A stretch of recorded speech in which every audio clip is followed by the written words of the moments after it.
Good morning to all the students of class 11th political science once again here to the online classes.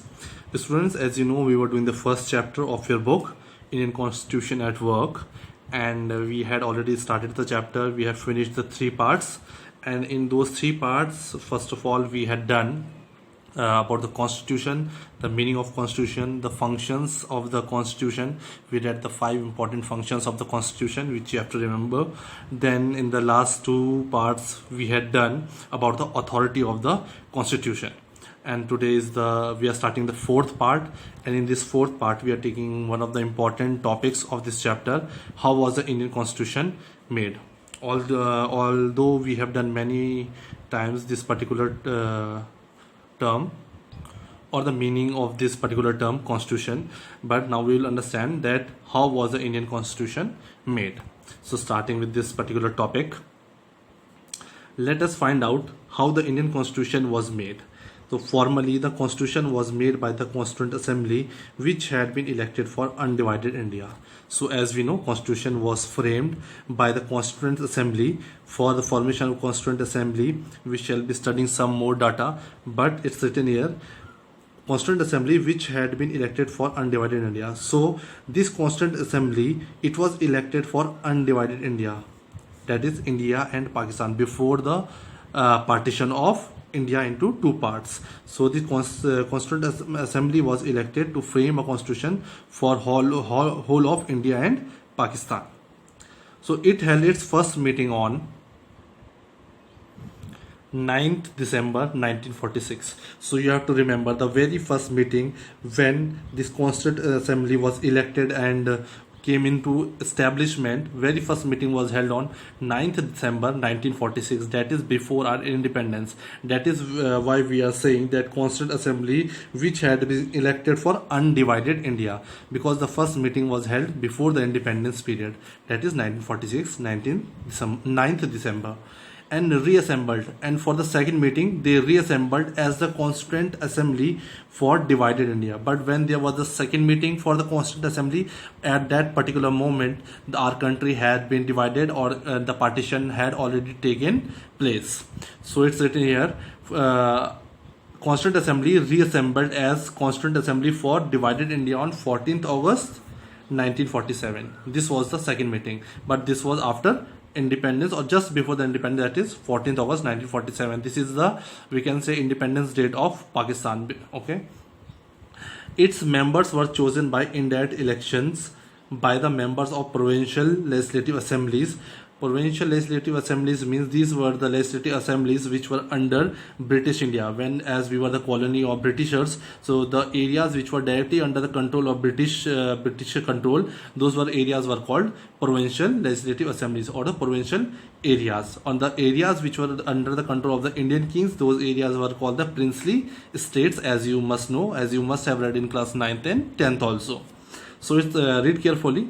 Its the members of the Constituent Assembly, it means the members of the Constituent Assembly were chosen by indirect elections by the members of provincial legislative assemblies. So there were election held to select the members of Constituent Assembly. In this there was the indirect election was used, and the people who voted were the people or the members of provincial legislative assemblies that had been established under Government of India Act 1935. So this provincial legislative assembly which took part in this indirect election to elect the members of Constituent Assembly, they were taking part under the Government Act of 1935. This is one of this act, Government of India Act 1935. It is one of the biggest act of United Kingdom. Okay, it was when it came to India, as India was the colony of Britain, it was divided into two parts: Government of India Act 1935, and in the same way other part was Government of Burma Act, other part was called, as there were lot of articles which were divided into two parts. The Constituent Assembly was composed roughly along the lines suggested by the plan proposed by the committee of the British Cabinet, known as the Cabinet Mission. According to this plan, so they are saying what was the structure, or was the procedure, or what were the framework of the Constituent Assembly. It was all according to the committee and that committee was British committee, and its name was Cabinet Mission. This was a mission or a group or a cabinet which had come from Britain to India as to transfer the power of Britain government or the British India in the hands of Indian leaders, or to give independence or appoint independence to India. Just before the independence period, this cabinet mission came to India. So it also took part in framing the Constituent Assembly, that what structure or we can say plan proposed by the committee, or it's written here, composed roughly along the lines. So what should be the lines or what should be the structure of the Constituent Assembly? It was decided by the British Cabinet, or we can say the Cabinet Mission. So according to their plan, according to the plan of the Cabinet Mission, these are the points. This should be the method of Constituent Assembly. So first of all, what this is written, first point, each province and princely states. Province, I told you, which were in direct control of the British, and princely states were the areas which were run by the kings or nawabs of India. There was some autonomy given to Indian kings, but under these region, province, there was a control authority of Britishers. So each province and each princely states or group of states were allotted seats proportional to their respective population, roughly in the ratio 1:10 lakh, as a result of provinces. So we'll retell here first of all. So according to the guidelines, they said that each province or princely states or a group of states were allotted seats proportional to their. So what number of seats a particular area or a princely state or a province should have? So that particular number of seats for the election were selected in relation to the population. So this was the base for the selection of seats in a particular province or princely state. 1:10 lakh, that one seat will be allotted per 10 lakh people. So in a place, if 10 lakh people are living, so one seat will be given to such a place. As a result, the province, they were under direct British rule, were to elect 290. So it was said that areas of province, they were given 292 members, while the princely states were allotted minimum of 93 seats. So the areas which were in direct control of the British, these were 292 seats, and the areas which were under princely states, they had only 93 seats. These were provincial and these were princely states. And the next was, the seat in each province were distributed among three main communities. So in each province or in each princely states, these seats, total number of seats 292 and 93, these seats were divided among the three main communities, and the people of these three communities were Muslim, Sikhs and General. So the total number of seats in each province to contest election were distributed between these three communities in proportional to respective population. Okay, in proportion to the respective population. In areas having the more population of Muslim, in that the seat was given to Muslim. In areas where more population or the more proportion of population was of Sikhs, that particular seat was given to Sikhs. In the same way for the general category also. Moving on to the next point now. Members of each community in the provincial legislative assembly elected their own representative by the method of proportional representation with single transferable vote. So they have written here, members of each community, which each community we are talking about, Muslim, Sikh and General. So the members of all these communities in their provincial legislative assembly, when they had to give vote, they elected how they were electing their representative. The method of electing their representative in their provincial legislative assembly was, the method of electing was proportional representation with single transferable vote. This is a single transferable vote is a type of vote where we give a single vote, but there are different preferences like 1, 2, 3 given to the candidates. If I vote, I give my preference to number 1 to other one candidate, then I give my second preference for the other candidate, and I give my third preference to some other candidate. So this is called the single transferable vote. With a single vote, the vote can transfer to other candidate if the first candidate is not applicable. And the next and the last point, we were talking about the cabinet mission and what were the guidelines according to which the elections were held for the Constituent Assembly. The method of selection in the case of the representatives of princely states. So before this transferable vote, we read in the case when the elections were held in the provincial legislative assemblies, which were under British rule. But once the elections were held in the princely states, the method was consultation. So the members they elected were through the consultation with each other.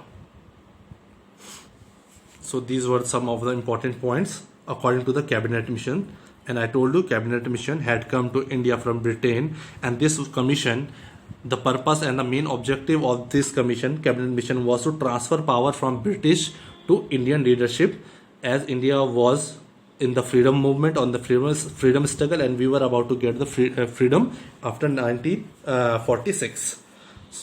Because this was the period of 1946 when there was the first meeting of Constituent Assembly, and finally in 1947 we got the independence, and there was a transfer of power from the British hands to Indian leadership.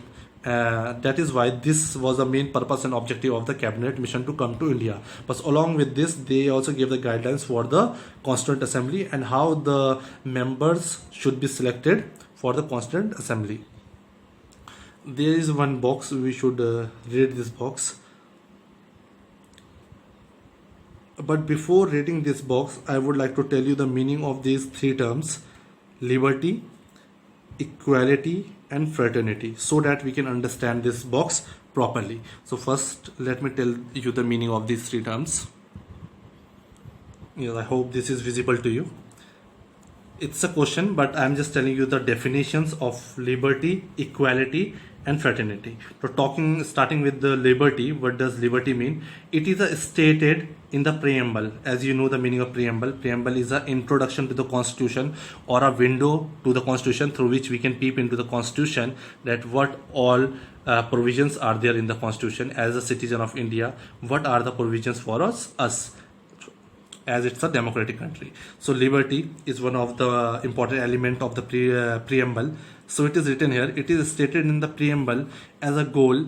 It is a goal of a constitution, we can say, this liberty, that the people should have liberty of thought. Here in India, according to the constitution or the preamble, this word liberty means that people should have liberty of thought. Everyone should have the liberty of thought. Whatever we think, we can express. What we have, what we believe, we can propagate, we can follow it. And what faith we have, we can follow it. Okay, so these are some liberties given to each and every citizen of the country, like India, especially if I'm talking about India. So there is no discrimination irrespective of their religion, color, language, caste, etc. The state should remove the obstacles. So they are saying if every citizen have the liberty of thought, expression, belief, faith, so the state should remove the obstacle for the individual. So there should be no obstacles or the hurdles, or we can say limitations for individuals to enjoy freedom. So every individual should have the freedom to have the freedom or to enjoy, have the thoughts, express whatever they feel, believe, faith, and worship. So these are some of the things that each and every citizen should be having according to the liberty. And as a citizen of India, as a citizen or living under the democratic country, preamble promises, it's a goal of the Constitution of India, that every citizen should have the liberty of thought, expression, belief, and faith. In talking about the equality now, the preamble of the Constitution always emphasizes to remove any sort of discrimination. Now preamble again, it is also a goal of the preamble that every citizen of the country, there should be no discrimination. Okay, there should be no sense of inequality among the citizens of the country if we talk about the gender or sex, religion, race, color, caste, etc. So these should not be the criteria for the equality. There should be no discrimination. If everyone should be treated equally in front of the law. So this is one of the important goal of the preamble, to provide equality to all the citizens. There should be no discrimination by making the provisions. So there are some provisions made to provide equality to each and every citizen of the country. Like Article 14 says equality of justice for all. Article 15 says social equality. Article 16 says equality to achieve administrative services. Article 17 says untouchability is removed. As you know, untouchability, there was discrimination among the various caste systems or the religions in our country, so they were called untouchables. So now the Constitution of India has removed this particular untouchability act under Article 17. Article 18 is all the designation except academic and military were finished. There are no designation except academics and military.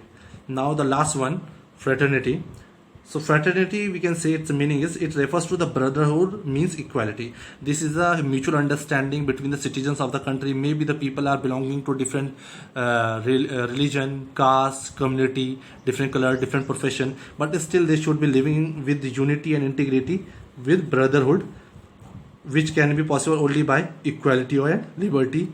So they are saying fraternity refers to brotherhood, means equality of all citizens. There should be equality of all citizens and their integrity. Everybody in society should be provided with the basic right, irrespective of their religion, race, color, caste. Okay, everybody in the society should be provided with the basic right to food, housing, clothing, and there should be no discrimination. Every citizen of the state is to be regarded as the part of this. Every citizen should be given a chance or to feel that he or she is a part of our country, and they have the we can say role in making decision for the government or for the people of our country. So it is saying that there should be equality, so that we can, all the people having so much of diversity, can live together peacefully. So these are the meaning of liberty, equality and fraternity. And what is the relation among these three? I'm going to do this now. We must make our political democracy, two terms are here, a social democracy. So we have to make our, whatever is the political democracy, political freedom, we have to make it a social freedom, social democracy as well. So political democracy cannot last unless there lies a base of it social. So political democracy cannot exist without the base of social democracy. When there will be a base such as social democracy, political democracy will come up. What does social democracy mean? So the question arises, what do you understand by social democracy mean? It means a way of life. Social democracy, society. Social word is related or is linked with the society. So it means the way of life which recognizes, and when we talk about life of a particular person or citizen, it will include liberty, equality and fraternity. If we think of ourselves, we need some liberty, we need equality, we need fraternity to survive in the society as a principle of life. These are three we can also see the three principles of our life are liberty, equality and fraternity. These principles of liberty, equality and fraternity are not to be treated as separate items in the Trinity. So we cannot say that we cannot separate liberty, equality and fraternity from each other. They are joined, called Trinity, triangle. They form a union of Trinity in the sense that to divorce one from the other is to defeat the very purpose of the democracy.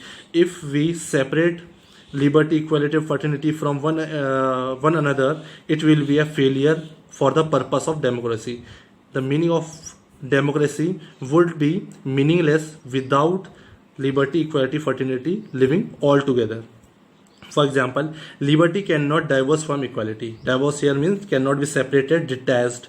Without liberty, there is no meaning for equality. In the same way, equality cannot be divorced from liberty. There is no meaning of equality without liberty, and there is no meaning of liberty without equality. Nor can liberty and equality be divorced from fraternity. Along with it, or both liberty and equality cannot be also separate from fraternity. As I told you the meaning of all these three. What is the importance of liberty, equality and fraternity for a citizen living in a country like India where there is so much of diversity. Nor can, we had done this. Yes, without equality, liberty would produce supremacy of few over the many. They are saying, if there is no equality, what will happen in our society? Some people will show their supremacy over the few. So there will be dominance of some social group or some social people who are rich, who are elite over the other people in the society if there is no equality. In the same way, equality without liberty, but if there is equality but there is no liberty, would skill individual initiative. if I say equality in your class, if I say there is equality, it doesn't mean that all will get equal marks. Okay, I will give you the opportunity to give your exams, to I will give you a test, so all will have the pen and pencil, all will have the proper desk to sit on, or proper pen and proper pencil, everything you will have. So you will have the, I can say, all the facilities to give your exam. But the liberty, some will have the liberty to get good marks, and some will get average marks, some will get less marks. So the liberty depends upon us. That is why it's written, if there is equality without liberty would kill individuals' initiative. So some individuals' initiatives will be killed if there is equality without liberty. We also have to give liberty to some of the people along with equality. Without fraternity, liberty and equality could become a natural course of thing. I hope you have understood all these three important terms here. Just for a revision, there is a question, as we have done, that how our constitution was framed, and the topic was how was the Indian constitution made. So in that we mostly talked about the how Constituent Assembly, how it was framed, and what was the procedure. So there are some important short points. In Indian, Constitution was made by Constituent Assembly. As we know, Constitution was made by framed by Constituent Assembly. It held its first sitting, or the meeting we can say, on 9 December 1946, and reassembled, as I told you, 14th August 1947. This was undivided India, 1946. Here partition had already taken place. By the elected members, and who were the members who has elected the members of Constituent Assembly? They were elected members of provincial legislative assemblies through an election. As I told you, it was an indirect election. It was composed roughly along the lines suggested by the Cabinet Mission. I told you the meaning, what was Cabinet Mission, and it was made according to the lines or the guidelines suggested by the Cabinet Mission, and it was finished on 26 November 1949. They had already framed our Indian Constitution, but it was implemented later on in 26 January 1950. So it's written 284 actual members appear. So 284 actual members appended their signature to the Constitution. Constituent Assembly was made seriously a representative body in which the representation from all sections of the society was made accommodable, all shades of opinion, all the people around the society. Different, there is so much of diversity if you talk of caste, language, profession. Okay, so all the people around the society were given the representation in this particular Constituent Assembly. The assembly took, so what was the duration of the framing of the Constitution? It was 166 days spread over 2 years, 11 months and 18 days to frame the Constitution finally adopted. So finally it was adopted. Thank you, and we shall take the next part in the next video.